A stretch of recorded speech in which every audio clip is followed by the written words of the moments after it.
आजची सगळ्यात महत्त्वाची राजकीय घडामोड ती म्हणजे एक संयुक्त पत्रकार परिषद होते।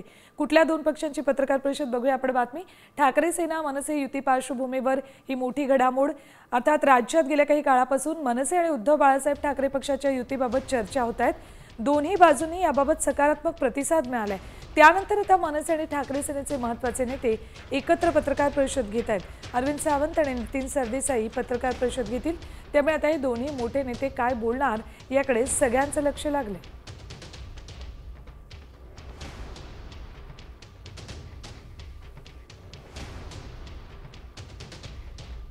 यंत्र आत्ताची सर्वात मोठी बातमी हिंदी भाषा सक्ती संदर्भातली।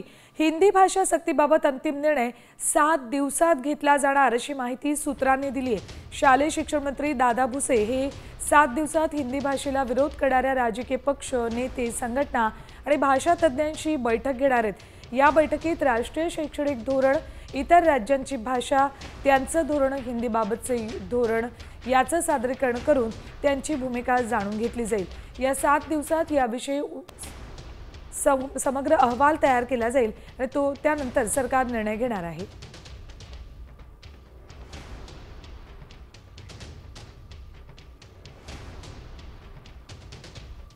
तर दुसरीकडे उपमुख्यमंत्री अजित पवारांनी पहिलीपासून हिंदी भाषा सक्तीला विरोध केलाय। हिंदी भाषा 5वी पासून शिकवण्यात यावी अशी मागणी त्यांनी केली। तर 1ली ते 4थी पर्यंत मराठी भाषा शिकवावी असं अजित पवारांनी म्हटलंय।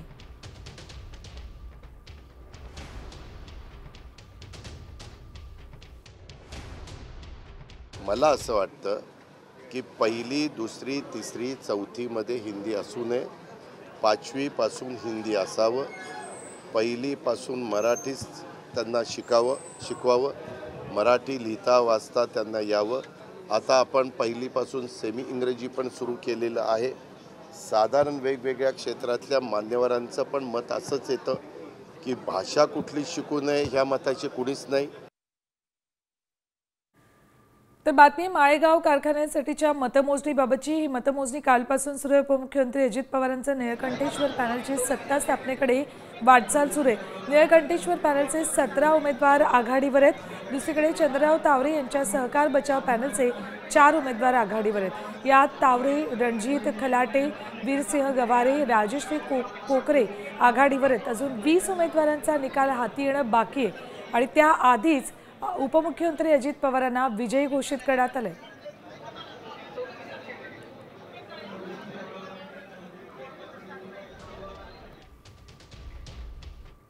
तर विधानसभा निवडणूक झाल्यापासून दोन्ही राष्ट्रवादी एकत्र येणार अशी सातत्याने चर्चा सुरू आहे। कुठल्या ना कुठल्या कारणाने शरद पवार आणि अजित पवार हे एकत्र येत असल्याचं कारण त्यामागे।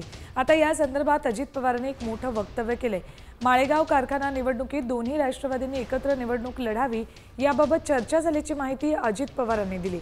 मात्र शरद पवार किंवा त्यांच्या वरिष्ठ पक्षातील कुठल्याही वरिष्ठ नेत्यानं मात्र आपल्याशी चर्चा केली नाही असं अजित पवारांनी स्पष्ट केलंय।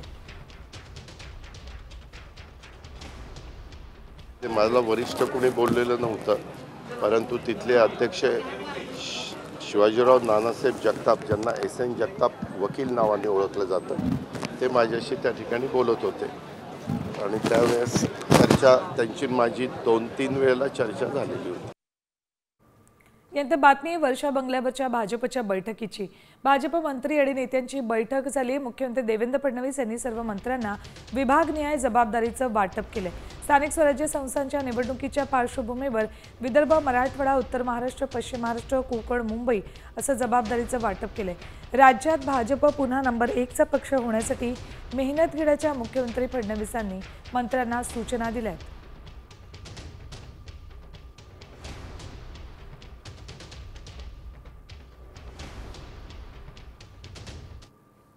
तर स्थानिक स्वराज्य संस्था निवडणुका एकत्र लढण्यावर महायुतीतील तिन्ही पक्षांच्या नेत्यांचं एकमत झाल्याची माहिती सूत्रांनी दिली आहे। मंत्री शंभूराज देसाई यांच्या शासकीय निवासस्थानी महायुतीच्या समन्वय समितीची बैठक पार पडली। मंत्री रवींद्र चव्हाण, उदय सामंत, चंद्रशेखर बावनकुळे, सुनील तटकरे बैठकीला उपस्थित होते। लवकरच महामंडळ वाटपावरही शिक्कामोर्तब होण्याची चर्चा या बैठकीत करण्यात आली।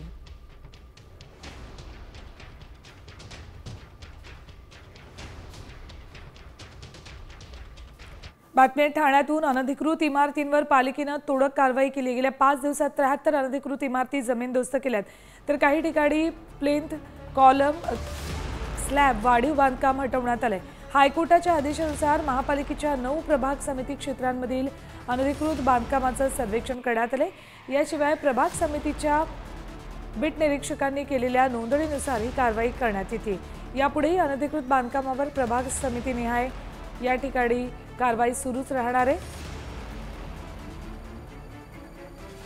याबाबत अधिक माहिती देत आहेत आमचे प्रतिनिधी विकास काटे।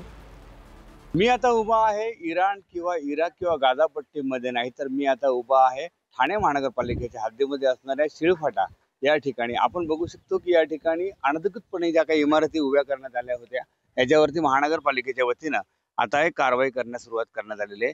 विशेष म्हणजे खासगी जमिनीवरती कुठल्याही प्रकारचे कागदपत्र नसताना आता ह्या इमारती उभ्या राहिल्या होत्या। 17 पैकी 14 इमारती महानगरपालिकेच्या वतीनं कारवाई करण्यात आलेली आहे। अजून 3 इमारती बाकी आहेत। खूप मोठ्या प्रमाणावरती पोलीस बंदोबस्त किंवा पोलीस बळ या ठिकाणी ठेवण्यात आलेले आहे। महानगरपालिकेच्या हद्दीमध्ये अशा प्रकारच्या इमारती का उभ्या राहतात किंवा मग ह्या ज्या काही इमारती उभ्या होत असताना महानगरपालिका लक्ष देते की नाही असा सवाल नागरिक करत असताना आता न्यायालयाच्या माध्यमातून सदरची कारवाई करण्यात येते।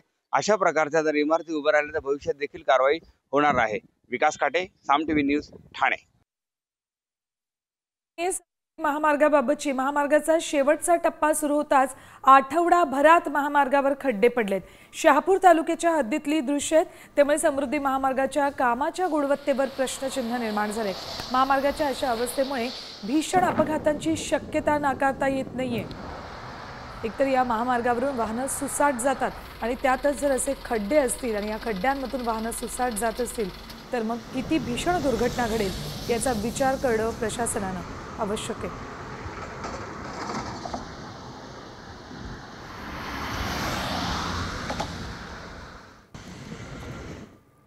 बातमी मुंबई गोवा हायवे बाबतची। सिमेंट कॉन्क्रीटच्या रस्त्यालाही तडे गेलेत। काही ठिकाणी 4 ते 5 इंचाच्या भेगा आहेत, तर काही ठिकाणी जवळपास अर्धा फुटाची भेग गेली। आरवली पुलाजवळ त्यामुळे अपघात होण्याचा धोका आहे। मुसळधार पावसामुळे या भेगा रुंदावण्याची शक्यता आहे। लक्ष न दिल्यास हा भाग देखील खचण्याची भीती व्यक्त केली जाते। काही ठिकाणी तर अर्धा फुटांच्या भेगा पडल्यात। मुंबई गोवा महामार्गावरून ही सगळे दृश्य आपल्यापर्यंत पोहोचवतात आमचे प्रतिनिधी अमोल कले। मुंबई गोवा महामार्गाच्या कामाबाबत पुन्हा एकदा प्रश्नचिन्ह निर्माण झालेले आहे, कारण कोकणामध्ये मुसळधार पाऊस पडतो आणि या पावसामुळे या मुंबई गोवा महामार्गाच्या अनेक ज्या संरक्षक भिंती आहेत त्या कोसळलेल्या आहेत। आणि आत्ता दुसरा मुद्दा जो आहे संगमेश्वरमधल्या आरवली नजीकच्या या कॉन्क्रीटला मोठे तडे गेलेले आहेत। जवळपास अर्धा किलोमीटर परिसरामध्ये हे तडे गेलेले आहेत, मोठमोठ्या भेगा पडलेल्या आहेत आणि या सतत पाऊस पडतो आहे आणि या पावसामुळं इथला भाग हा खचण्याची जी आहे ती भीती निर्माण झालेली आहे। एकंदरीत पाहिलं तर मुंबई गोवा महामार्गाच्या कामाबद्दल मोठी साशंकता निर्माण झालेली आहे। आपण पाहताय की या ठिकाणी मोठमोठे तडे गेलेले आहेत। आपण या दृश्यांच्या माध्यमातून पाहिलं तर या मुंबई गोवा महामार्गाचा जो आरवलीचा परिसर आहे या आरवलीच्या परिसरामध्ये हे तडे गेलेले आहेत। अमोल काले, साम टीव्ही, रत्नागिरी। तर महामार्गांची ही अवस्था असेल तर मग इतर रस्त्यांविषयी न बोललेलेच बरं। आता बातमी आहे बिबट्याशी भिडणाऱ्या एका मजुराची। वीटभट्टीवर काम करणारा कामगार बिबट्याशी भिडलाय। हा कामगार काम करत असताना बिबट्यानं त्याच्यावर हल्ला केला। यावेळी बिबट्याच्या तावडीतून सुटका करण्यासाठी त्यानं ताकद पणाला लावली। बिबट्या हल्ला करत असताना या व्यक्तीनं त्याला गच्च पकडून ठेवलं। लोक बिबट्याला विटा मारत होते, आरडाओरडा करत होते, तरीही बिबट्या या व्यक्तीला सोडत नव्हता। अखेर 5 ते 6 मिनिटं ही झुंज दिल्यानंतर बिबट्यानं धूम ठोकली। या हल्ल्यात ही व्यक्ती जखमी झाली आहे, मात्र त्यानं बिबट्याच्या हल्ल्यात आपला जीव वाचवलाय। ही घटना उत्तर प्रदेशातल्या लखीमपूरच्या बाबुरी गावात घडली।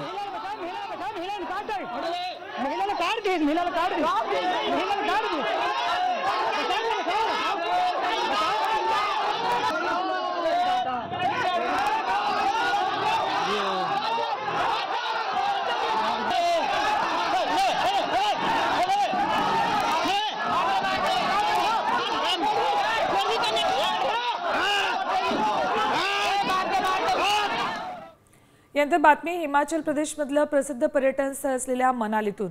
मनालीत एका पर्यटकाला मारहाण करण्यात आली। हरियाणातील प्रदीप कुमार आपल्या कुटुंबासह मनालीत फिरण्यासाठी आले होते। यावेळी स्कूटी बाजूला कड्यावरून प्रदीप कुमार आणि स्थानिकांमध्ये वाद झाला। यातून स्थानिकांनी प्रदीप कुमार आणि त्यांच्या कुटुंबियांना जबर मारहाण केली। यात प्रदीप कुमार यांच्या पत्नीच्या हातातला लहान मुलगा सुद्धा खाली पडला।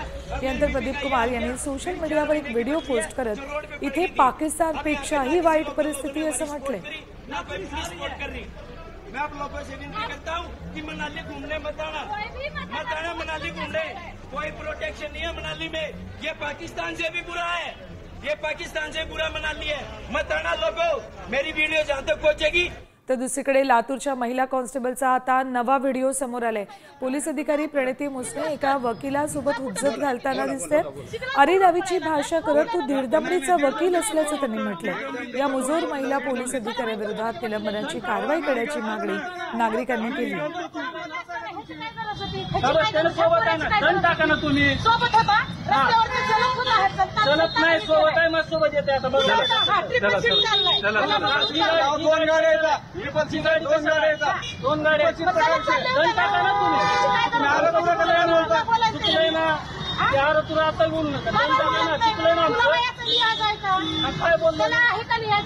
काय बोललो होतो ना अरे तू बोललो होतो तुम्ही आमच्या पांड्यावरती इज्जत करताय का तुम्ही आम्हाला बघून दीडदमडीचे वकील आहेत का आम्ही मग दीडदमडीचे वकील आहेत का आम्ही दीडदमडीचे आहेत का आम्ही मग माहिती कसं नसतंय।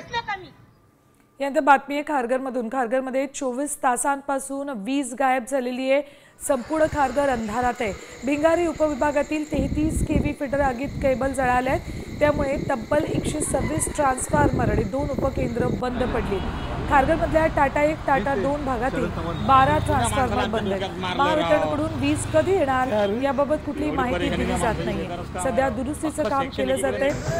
33 केव्हीच्या वायर जळाल्या, त्यामुळे संपूर्ण खारघरमधला वीज पुरवठा खंडित झालाय। अख्खी रात्र खारघरवासियांनी अंधारात काढली। 24 तासांपासून खारघरमधला वीज पुरवठा खंडित झालाय।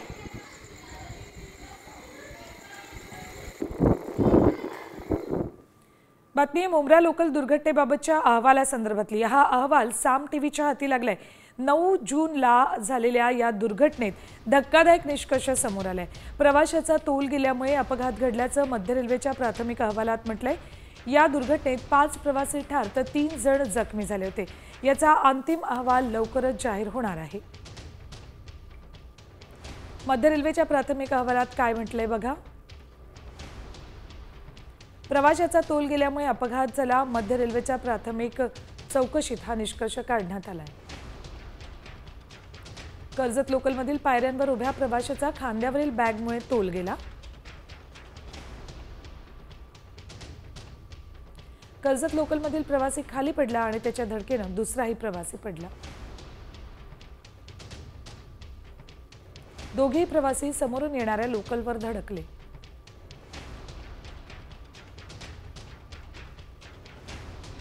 आठ जण रुळांवर तर 5 प्रवासी डब्यात पडले आणि 5 प्रवाशांचा मृत्यू झाला।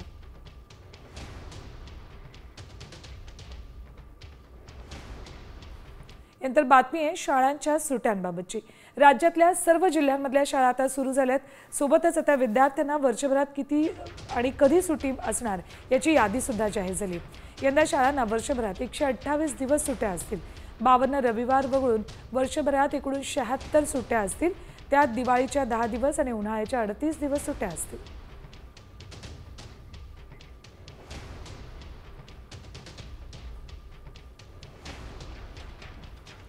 तर उन्हाळ्यात 38 दिवस सुट्ट्या आहेत। 2 मे ते 13 जून अशा सुट्ट्या असतील। झेडपीच्या शाळा सकाळी 10:30 ते संध्याकाळी 5 पर्यंत असतात। अर्ध्या वेळेची शाळा सकाळी 9 ते दुपारी 1:30 वाजेपर्यंत असेल। गावच्या यात्रेचा अपवाद वगळता सलग 3 दिवस सुट्ट्या नसतील। आता बातमी आहे साम टीव्हीच्या इम्पॅक्टची। लातूर शहरातील नारायणा ई टेक्नो स्कूल या खासगी अनधिकृत शाळेला शिक्षण विभागानं टाळं ठोकले। यावेळी शाळेच्या मुख्याध्यापकांना अक्षरशः पळ काढला। शासनाची कुठली मान्यता न घेता मागच्या 2 वर्षांपासून ही शाळा राजरोसपणे सुरू होती। या संदर्भात साम टीव्हीनं पहिल्यांदा बातमी दाखवली होती। दरम्यान शाळेला टाळं लागल्यामुळे पालक आता चिंतेत आहेत। गेली 2 वर्ष ही शाळा अनधिकृतपणे सुरू होती। साम टीव्हीने याबाबतची बातमी दाखवली आणि त्यानंतर आता कारवाई करण्यात आली। शाळेला टाळं ठोकण्यात आलं। नारायणा ई टेक्नो स्कूलला अखेर टाळं ठोकलं। ज्यावेळेला शाळेला टाळं ठोकलं त्यावेळेला मुख्याध्यापकांना अक्षरशः तिथून पळ काढलाय। मात्र या शाळेत शिक्षण घेणाऱ्या विद्यार्थ्यांचं भवितव्य आता काय होणार याचा विचार पालक करतायत। याबाबत अधिक माहिती देत आहेत आमचे प्रतिनिधी संदीप भोसले। लातूरच्या जिल्हा परिषदच्या शिक्षण विभागाने बोगस अनधिकृत शाळांवरती कारवाईचा बडगा उगारायला सुरुवात केली आहे। आपण जर बघितलं तर कालपासून जिल्हा परिषदच्या शिक्षण विभागाने जिल्ह्यातील ज्या अनधिकृत शाळा आहेत यांची एक शोध मोहीम राबवली आणि यामध्ये ज्या अनधिकृत शाळा आहेत त्यांच्यावर आता कारवाई करण्यास सुरुवात केली आहे। लातूर शहरातील अंबाजोगाई रोड परिसरात असलेल्या नारायणा ई टेक्नो स्कूल या अनधिकृत शाळेला आज शिक्षण विभागाने टाळं ठोकलेलं आहे। आपण जर बघितलं तर ही शाळा पूर्ण सील केलेली आहे। मागच्या 1 वर्षापासून ही शाळा शासनाची कुठलीही मान्यता न घेता राजरोसपणे सुरू होती आणि सर्वप्रथम ही साम टीव्हीने बातमी लावून धरल्यानंतर आज अखेर शिक्षण विभागाने या शाळेला टाळं ठोकलेलं आहे। पोलीस बंदोबस्तात या शाळेला टाळं ठोकण्यात आलंय आणि 2 दिवस लातूरच्या जिल्हा परिषदच्या शिक्षण विभागाने बोगस शाळांवरती शोध मोहीम केलेली आहे आणि त्यानंतर या शाळेवरती कारवाई करण्यात आली। संदीप भोसले, साम टीव्ही न्यूज, लातूर। तर एक अत्यंत महत्त्वाची बातमी, भारताचे शुभांशु शुक्ला आज अंतराळ झेपावणार आहेत। त्यांच्यासह 4 अंतराळवीरांना घेऊन जाणारी एक्सिओम 4 मोहीम आज सुरू होते। भारतीय प्रमाण वेळेनुसार दुपारी 12:01 या अंतराळाकडे झेपावेल। नासानं याबाबतची घोषणा केली आहे।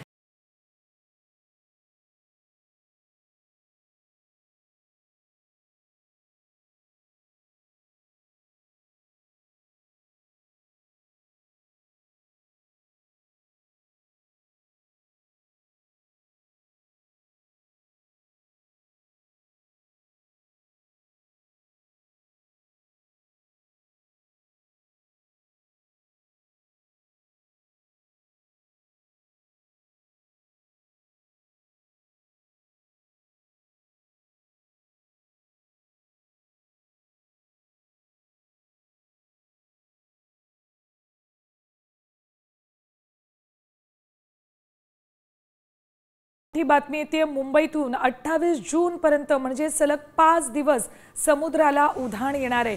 समुद्रात 3.5 मीटरहून अधिक उंचीच्या लाटा उसळतील। यामध्ये 26 जून रोजी सर्वाधिक म्हणजे 4.75 मीटर उंचीच्या लाटा उसळतील। त्यामुळे मोठ्या भरतीच्या वेळी नागरिकांनी समुद्रकिनारी जाऊ नये असं आवाहन प्रशासनानं केले। विशेष म्हणजे मोठ्या भरतीवेळी मुसळधार पाऊस झाला तर मुंबईच्या सखल भागांमध्ये पाणी साचणार आहे।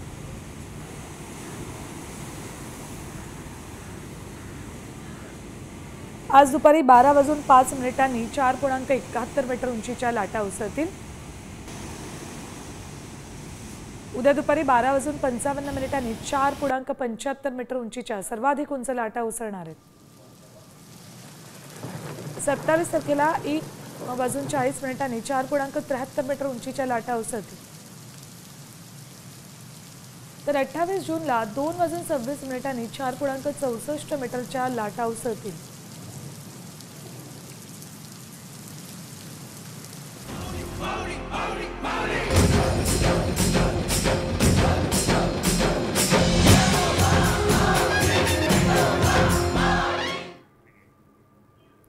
आज माऊलींची पालखी सोन्याची नगरी जेजुरीतून प्रस्थान ठेवेल तर वाल्हे गावात मुक्कामी असेल। आळंदीहून निघालेल्या माऊलींच्या पालखीनं आतापर्यंत 70 किलोमीटरचा टप्पा पूर्ण केलाय। दुसरीकडे संत तुकाराम महाराजांची पालखी रोटीघाट पार करत उंडपणी गावात मुक्कामी असेल। आतापर्यंत पालखीतील वारकऱ्यांनी तब्बल 88 किलोमीटरचा पायी प्रवास केला आहे।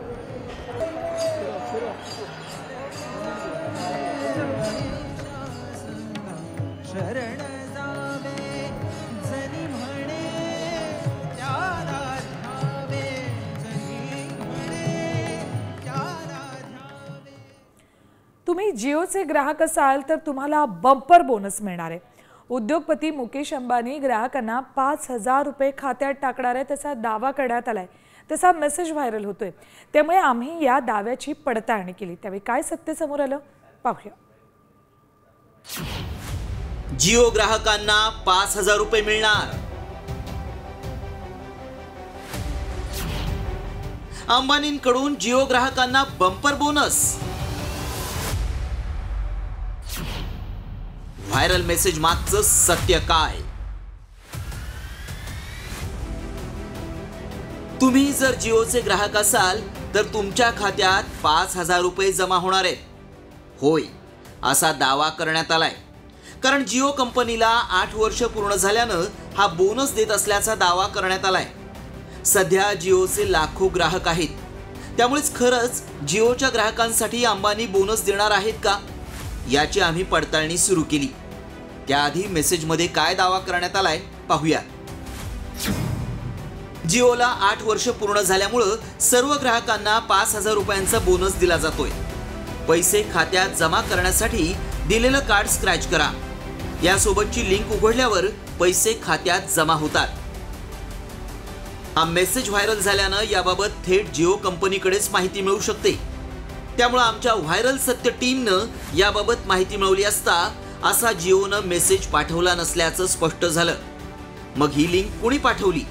अशा लिंक उघडल्यास काय गंभीर परिणाम होतात? याबाबत आम्ही सायबर एक्सपर्ट कडून अधिक माहिती मिळवली. त्यांच्या जिओचे अधिकृत कुठल्याही पोर्टलवरती माहिती दिलेली नाहीये. या सगळ्या फिशिंग लिंक असतात, जेणेकरून ग्राहक त्याच्यावर क्लिक करतील व त्याच्यामध्ये अकाउंटची माहिती भरतील व जे सायबर क्रिमिनल आहेत ते त्यांची खाती बंद रिकामी करतील. अशा फिशिंग लिंक असतात.